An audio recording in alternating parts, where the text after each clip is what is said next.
Okay, so welcome back to particle physics and the standard model. This is lecture 23. So in the last class we started looking at spin 1 field configurations and we understood that for a massive spin 1 particle you have 3 degrees of freedom. In addition to the transverse degrees of transverse polarizations, you also had a longitudinal polarization, correct, and the longitudinal polarization is exactly what we should infer as the presence of a non-zero mass, right. And then we wanted to embed these 3 degrees of freedom into a theory using a 4 vector, which is the next non-trivial representation of the Lorentz group, right, as opposed to a scalar. So we started with the one Lorentz invariant equation of motion that we know, which is the Klein-Gordon equation, constructed a suitable Lagrangian and found that even this is not a successful program. Why? Because first of all, this does not actually describe a 4 vector, this describes 4 independent scalar propagating modes made to look like a 4 vector, because the Klein-Gordon equation here acts independently on each of the components, right. So it is actually 4 scalars sitting as a vector, showing themselves as a vector, right. But more troubling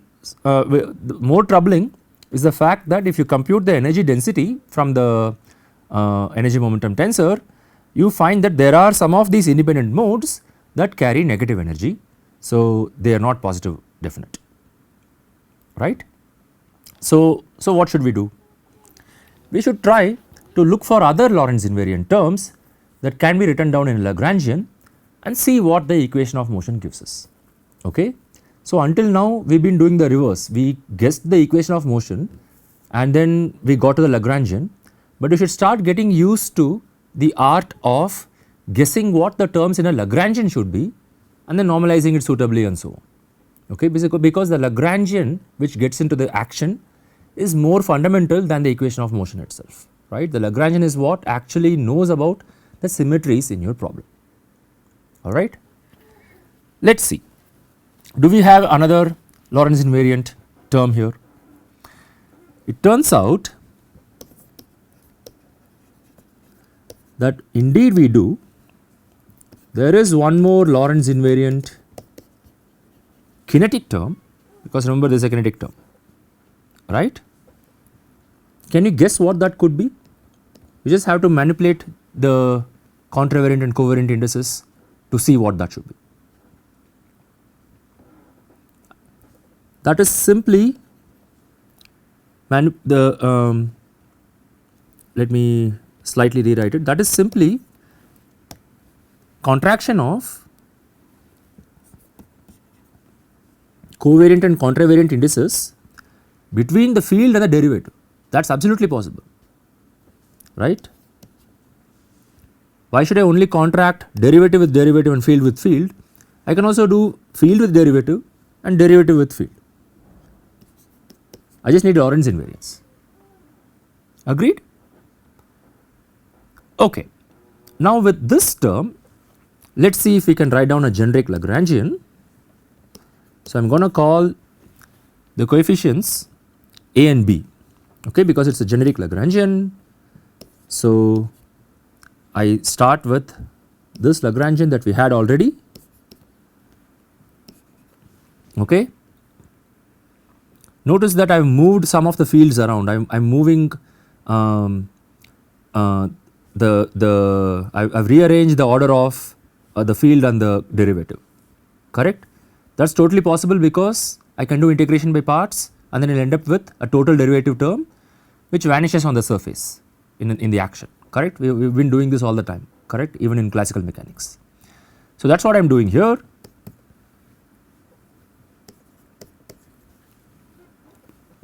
So I write A mu dou mu, okay. This is the new term that we introduced, and of course not to forget the mass term. This is a perfectly Lorentz invariant Lagrangian, Okay, okay, very good. Now with this, notice already that this B term, right, forces A mu to be a 4 vector already. I did not have that luxury here, I did not have that over here, correct, because the A mu and the A mu terms contracted with each other. So they could have split into 4 different A square terms, right, A0 square plus A1 square plus blah blah blah, A0 square minus A1 square minus A2 square plus minus A3 square, right. But now I do not have that, because explicitly I am forcing the derivative, these two to contract, the derivative to contract with the A mu and this to contract with the A mu. So explicitly I am writing down A mu as a 4 vector. Okay. So you can already see this is an even better candidate than before, correct.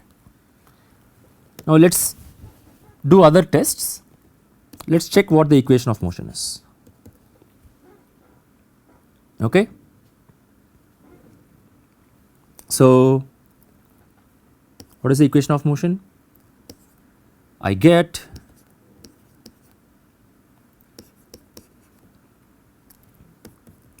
the A term gives me this, the B term still contracts derivative with field, and the mass term just goes for a ride.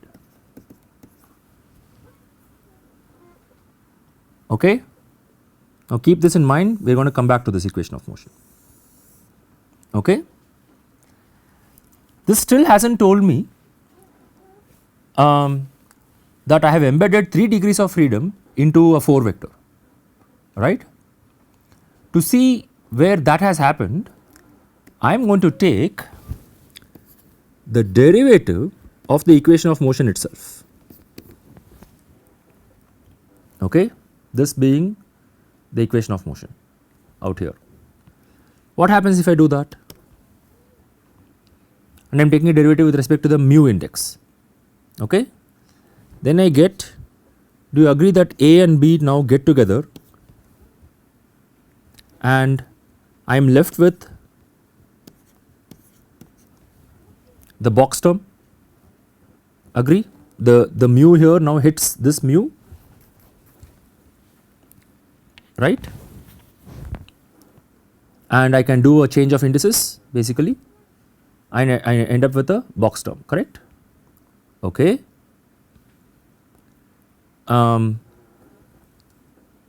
What else happens? So I can also pull out the mass square term, and at the end of the day the partial mu term just eats the covariant index of the A term. Can you see what I have done? I have basically changed, over here I have just interchanged mu and nu, because these are just dummy indices, right. And then I pulled out an A mu and made sure that the box term comes out. Okay. So this I am going to set to 0. Okay. Now either this term is 0 or this term is 0, correct. Which one should I actually set to 0, or should I set both to 0? Now here is the thing, okay, generically this term is not 0, correct. Even if I set A equals minus B such that the box there is no kinetic term over here, right. As long as I have m square not equal to 0, right, because I have the freedom to choose A and B, but I do not have the freedom to choose m squared generically. As long as m squared is not equal to 0, I am only left with one option, right, which is this derivative is what goes to 0. Okay. Now I am going to tell you that this is what removes one extra degree of freedom that we had in the problem, right. A 4 vector is made of 4 components, right, and our job was to remove one of them so that we could embed exactly the 3 propagating degrees of freedom into the equation of motion, correct. And if I have a condition like this, it means that I can always choose A1, A2, A3, A4 such that as long as I satisfy this condition, I have removed 1 degree of freedom, and there are only 3 now left in the propagating field, correct. Okay, that is not all though, alright, because not only have I removed this extra degree of freedom by doing this magic, right, I have also done it in a way that makes this constraint itself Lorentz invariant, and that is important. This is a Lorentz invariant constraint. Okay. So why is that important? Because I have removed exactly the representation of the Lorentz group that I did not want to begin with. Okay. So what do I mean by that? Remember that the Lorentz group, right, which gives you transformations, right, on 4 vectors. The Lorentz group is an SO13. Why 13? 1 is for the time component and 3 is for the spatial components, right. So you do all these Minkowski transformations, correct, transformations on Minkowski space, correct. So this intuitively for 4 vectors you can see there are 4 degrees of freedom over here, right. So in some intuitive notation I am going to write down that because you have 4 vectors, there is a 4 representation, correct, for the Lorentz group, which can break down into a 3 and a 1. Agreed? Where the 3 corresponds to spin 1 fields, right, which we just saw, you need to have 3 degrees of freedom, and 1 corresponds to spin 0 fields, right. So what does this notation mean? Remember we talked about representations, right, and then we talked about reducible and irreducible representations, right, of a group. What we are looking at is a representation of a Lorentz group, where you represent all the transformations with 4 by 4 matrices and then you use 4 vectors, right. So that means you can call that representation of 4, and because you have 1 time component and 3 space components, you can break it down, you can basically reduce that group to a 3 and a 1, it turns out. Okay. This is one of the ways you can reduce the group. There are many ways to reduce the group. This is actually one of the ways in which you can reduce the 4 of the SO13 group. Okay. And of course if you do that, then the 3 has to correspond to a spin 1, which we just saw, and the 1 has to correspond to a spin 0. And yet another way to see this is that, remember in Maxwell's equations, right, the A mu, when we introduce this, right, how do we do this? This was basically a 4 vector potential, correct. So you had a scalar potential and a 3 vector potential, correct. So already you see that they are kind of 2 different beasts, right. They get into the definitions of the electric and the magnetic fields differently, right.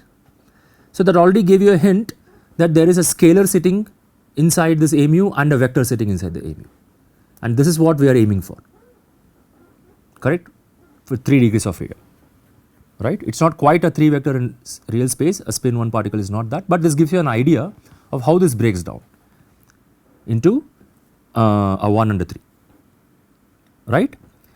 And what we have done now is, since this is a Lorentz invariant constraint, we have removed an entire representation of the Lorentz group. And of course, what representation would it be other than this, right? There is only one constraint, there is one degree of freedom we have taken. Since it is Lorentz invariant, this entire representation has been removed, and we are left with a 3, which is just what we want. Even under the Lorentz transformations, this is just how we want the 4 vector to behave. Okay, so I will just write that down explicitly. Removed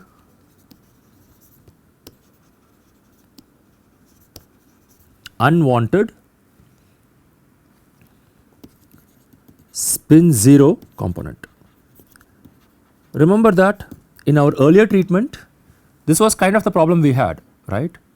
We ended up with, although we wrote this down as a 4 vector, it was actually secretly 4 different scalars, right. In other words, earlier what we had was that, so let me say, earlier the 4 was actually a 1 plus 1 plus 1 plus 1, okay. And so each of them were independent propagating modes, and that is why we ran into the problem before, and we could not remove any of these using any constraint, right. But if we now transform the whole thing as an actual 4 vector, this is always possible, okay, good. So that is what we have done. Now, having done that, let us move on to rewriting the Lagrangian with this condition, okay. So I am going to rewrite the Lagrangian as half a mu, there is still a box, and then I am going to actually enforce a equal to minus b, because I can always do that, and then it turns out that is when I get the correct normalization for the Lagrangian, correct sign for the energy density, and I also get some very nice features like gauge invariance, which we are going to see soon, okay. So I am just going to make use of that freedom, okay, that is what I have done here, okay. Now notice that I can now rewrite this further. There is going to be some redundancy, but bear with me, because this leads to a very interesting looking Lagrangian. I am just going to add and subtract some terms, so that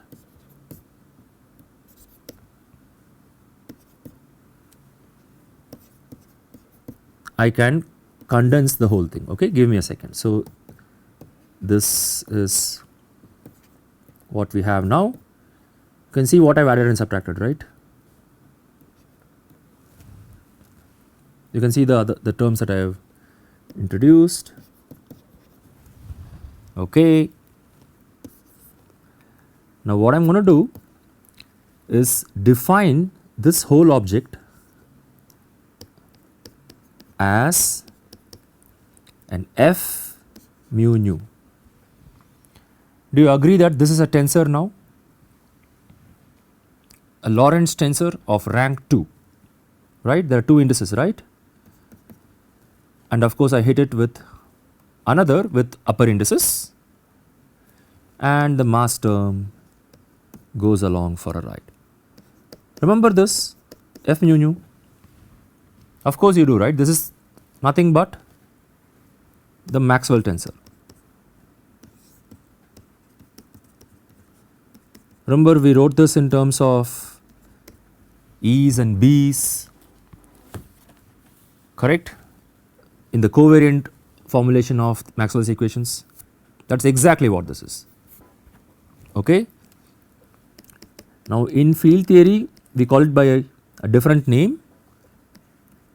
It is the field strength tensor.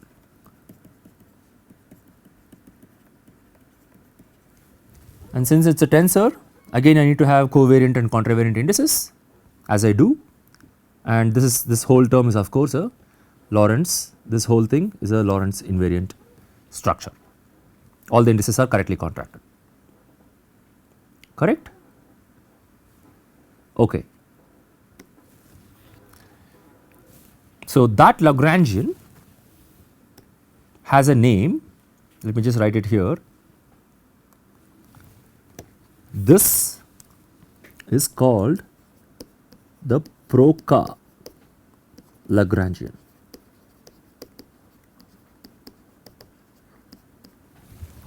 For a massive spin 1 field, the Lagrangian that gives you the correct degrees of freedom is called the Proca Lagrangian. Okay.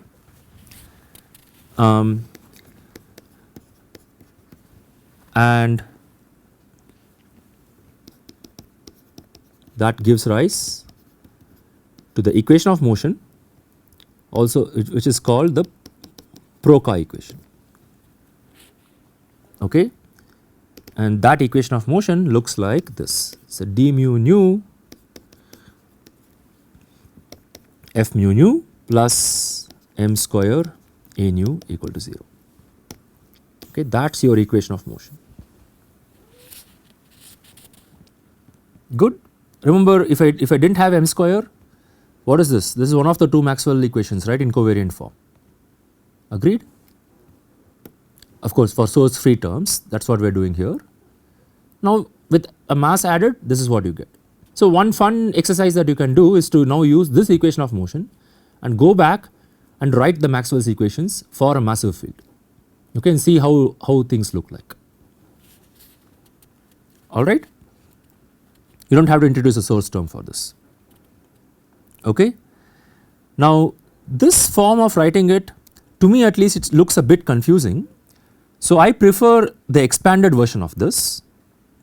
Okay. So, what I like to do is to expand this and write it as two different equations, one for the a mu part, well, both are for the a mu part, but with two different meanings. Together, I mean, this is exactly equivalent to that. Okay, you can convince yourself, go expand this and see. I like writing it like this because it helps me see what each of these equations actually mean. This is like a, like a Klein-Gordon equation now. So, Klein-Gordon-ish, I am going to say, that tells me that there are propagating degrees of freedom, but that is meaningless without the other equation, which is the gauge fixing, sorry, let us that is not gauge fixing, which is a removal of the scalar degree of freedom.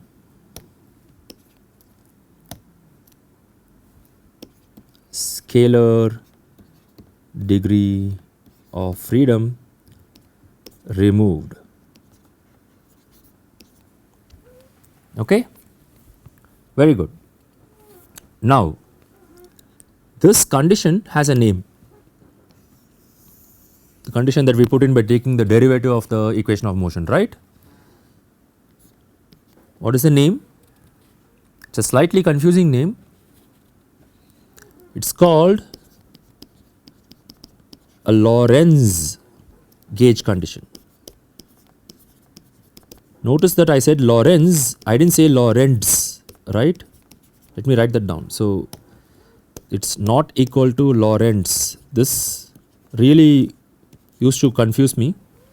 That is why I am saying this, it confuses everybody. Many people still say Lorentz because it does remove a Lorentz invariant term, but Lorentz is a completely different guy.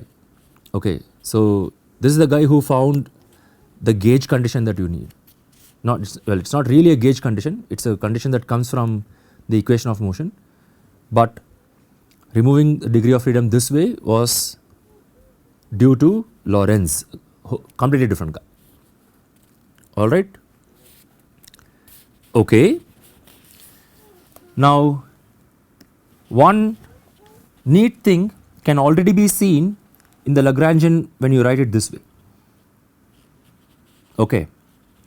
Remember way back when we were looking at some Feynman, when we were in the lecture on Feynman diagrams, I said that certain interaction terms are allowed and certain other interaction terms are not allowed, right. Certain interaction vertices are allowed and others were not. And one of the things I said was that an interaction vertex like this for photons, I said, was forbidden, right. And I did not tell you where that came from. Now you see where that comes from. This means I need 4 photons in a vertex, correct. Do I have 4 photons anywhere here? Absolutely not. I have at most 2 photons, correct. So this all comes from the Lagrangian, okay. Similarly, I do not have a 3 photon vertex either, right. I can only start with a 2 photon vertex for a dimension 4 theory. This is all the lowest order terms that you can write down basically. Agreed? Okay, very good. Now let me just add one more thing. When we get to gluons, right, I had said that for gluons this was allowed and the 3 gluon vertex was also allowed, right. We will see that for gluons we do not write the field strength tensor this way, okay. The field strength tensor here was just dou mu a nu minus dou nu a mu, right. There will be extra terms in the field strength tensor. That is the way you can make what are known as gauge invariant terms, which we will see in a second, okay. So that is the way you can write down a fully symmetric Lagrangian for theories like quantum chromodynamics, and from those you will see that you cannot help having 3 gluon and 4 gluon vertices, okay. So we will catch up with all this soon. Very good. Now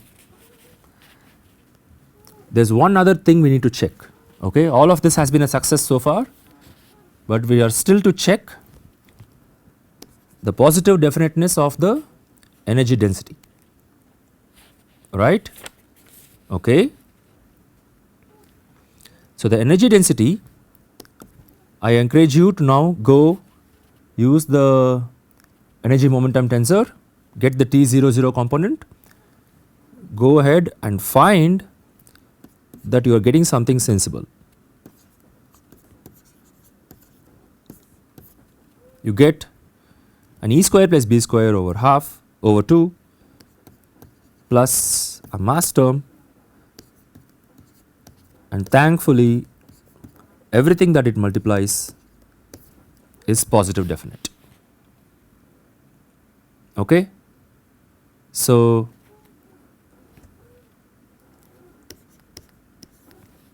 that is effectively what you get at the end of the day, and that is of course positive definite, right. So this term you are familiar with, that is of course the energy density coming from the E and the B fields, right, from electromagnetism, kindergarten electromagnetism, right. This is the new term here with the masses, but thankfully the fields also, both the time component and the spatial component, come as squares. So good. So all the requirements that we need are satisfied and we can declare victory, okay. So the Proca Lagrangian is indeed the theory for embedding a spin 1 massive particle into a 4 vector, okay. Now in the last few minutes of the lecture I am going to wrap up with something very curious that has already happened as we wrote down this theory, okay. There is a reason why I contracted these the combination of derivatives and fields into the F mu nu notation, okay. Not only because it is so cute and then you can just write it down and then you can make connection with the field strength, the Maxwell tensor, but also because this explicitly carries another symmetry which will turn out to be very important for us as we construct the standard model, okay. And that is You are getting a taste here already of what is known as gauge invariance. Okay? What do I mean by gauge invariance? F mu nu, right, even though it is a Lorentz tensor, it is still invariant under the following transformation. If I take A mu nu to some A mu nu plus, this is an alpha here, derivative of some alpha of x, okay, for any function alpha of x, okay. Under this transformation, notice that f mu nu is indeed invariant. Do you agree? I have a dou mu over here, I have I'll have the cross terms will basically be dou nu dou mu alpha of x minus dou mu partial nu of alpha of x, that is just 0, right. Those are the cross terms that I need to account for. The rest is still the a mu a nu terms, right. So, is not this interesting that under this non-trivial transformation where I have a derivative here, this entire tensor is invariant. Said differently, right, I can change how I describe my field. There is a redundancy in the field description. If I had used this as the field in the Lagrangian and not just a mu nu, I could still have embedded all the 3 degrees of freedom into this 4 vector. This is what I would now call a 4 vector, right. So, gauge invariance is basically a redundancy in description of fields. This is, if you forget everything else in this course, you should never forget this. This seems to be the supreme, the most supremely important symmetry principle that we use to construct Lagrangians to describe the real world. Okay? This redundancy has to be built in. It turns out that wherever you find a theory with this redundancy, that seems to describe the real world best. Okay? So, we will take this up in more glory later. I will just leave you with one final comment. Notice that the field strength tensor is invariant under this gauge transformation, but the Proca Lagrangian itself is not. The Proca Lagrangian is not gauge invariant. Why? Because of the mass term, right, because of m square not equal to 0, right. So, this term is still not gauge invariant. This is, hence the combination is. Okay, good. So, I will leave you there, and then in the next class we will take up spin 1 for a massless field, okay, and we will see interesting things that come out of this. Alright, thank you. See you in the next class.